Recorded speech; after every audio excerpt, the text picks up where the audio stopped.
Party ने x पर एक पोस्ट शेयर की जिसमें चंडीगढ़ के सेक्टर 2 में एक सैटेलाइट इमेज थी। उन्होंने लिखा, दिल्ली का शीश महल खाली होने के बाद अरविंद केजरीवाल जी ने पंजाब में दिल्ली से भी शानदार शीश महल तैयार करवा लिया है। चंडीगढ़ के सेक्टर 2 में सीएम कोटे की 2 एकड़ की आलिशान 7 स्टार सरकारी कोठी अरविंद केजरीवाल जी को मिल गई है। अंबाला के लिए घर के सामने से सरकारी हेलीकॉप्टर में बैठे, फिर अंबाला से पंजाब सरकार का प्राइवेट जेट उन्हें पार्टी के काम से गुजरात ले गया। पूरी पंजाब सरकार एक आदमी की सेवा में लगी है। स्वाति ने आगे कहा कि पंजाब सरकार के संसाधनों का दुरुपयोग हो रहा है। हेलीकॉप्टर, प्राइवेट जेट और आलिशान बंगला सब केजरीवाल की शाही जीवन शैली के लिए। वैसे ज्ञात हो तो दिल्ली हारने के बाद से स्वाति मालीवाल लगातार ही ऐसे आरोप लगाती आई हैं कि केजरीवाल ने पंजाब को एटीएम समझ लिया है, क्योंकि हर कुछ दिनों में केजरीवाल पंजाब पहुंच जाते हैं। जो कभी महीनों में पंजाब आया करते थे वो अब ज्यादातर पंजाब में ही रहते हैं। इसी के साथ एक और पोस्ट में स्वाति केजरीवाल सहित सभी आम आदमी पार्टी के नेताओं की फोटो शेयर कर लेती हैं। सेक्टर 2 की कोठी जिसमें केजरीवाल जी चंडीगढ़ में रुकते हैं उसे कैंप ऑफिस बताने की कोशिश हो रही है। अगर ये कैंप ऑफिस है तो पिछले 4 साल में कितनी जनता यहाँ सीएम से मिलने आई, सीएम इस ऑफिस में कितनी बार बैठे। अगर ये कैंप ऑफिस है तो इस ऑफिस में केजरीवाल जी कैसे रहते हैं। सच ये है कि इस घर में पंजाब के सुपर सीएम रहते हैं। केवल यही नहीं बल्कि स्वाति मालीवाल ये भी दावा कर रही हैं कि यहाँ केवल केजरीवाल का ही नहीं बल्कि पार्टी के अन्य नेताओं के भी महल हैं। मनीष सिसोदिया जी बंगला नंबर 960 सेक्टर 39, सरेंद्र जैन बंगला नंबर 926 सेक्टर 39।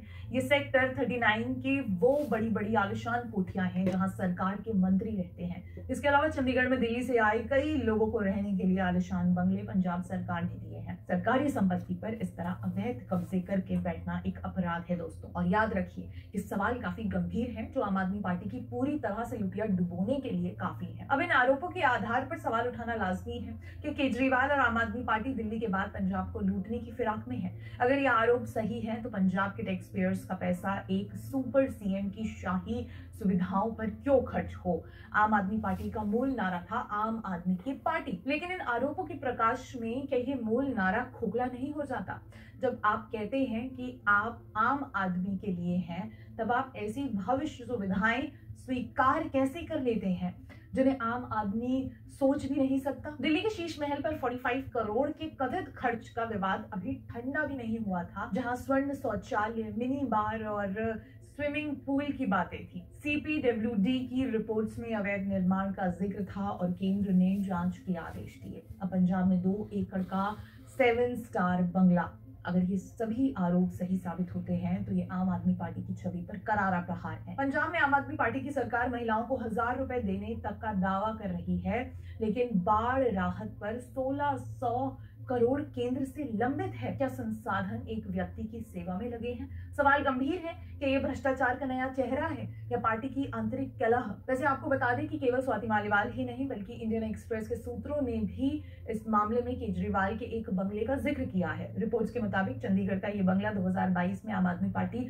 सत्ता में आने के बाद राज्यसभा सांसद राघव चड्ढा को आवंटित किया गया था, लेकिन चड्ढा का फोकस दिल्ली शिफ्ट होने के बाद ये बंगला खाली पड़ गया था। मीडिया रिपोर्ट्स का कहना है कि अब केजरीवाल इसे इस्तेमाल कर रहे हैं। बैठकें, पार्टी वर्क और यात्राओं का केंद्र यही महल है। इंडियन एक्सप्रेस की 31 अक्टूबर की रिपोर्ट में कहा गया ये बंगला पंजाब सीएम भगवंत मान के कैंप ऑफिस के रूप में जाना जाता है, लेकिन सूत्र बताते हैं कि केजरीवाल यहाँ रुकते हैं। रिपोर्ट में ये भी जिक्र है कि चंडीगढ़ प्रशासन केंद्र के अधीन है, लेकिन पंजाब सरकार के संसाधन हेलीकॉप्टर जेट का इस्तेमाल हो रहा है। तो वहीं भाजपा की लगातार इन खबरों को लेकर आम आदमी पार्टी पर सवाल उठा रहे हैं, जिसके बाद आम आदमी पार्टी ने हमेशा की तरह इस बार भी खुद पर लगे गंभीर आरोपों से साफ इनकार कर दिया। आम आदमी पार्टी का कहना है कि ये सीएम का कैंप ऑफिस है, ना कि केजरीवाल का बंगला।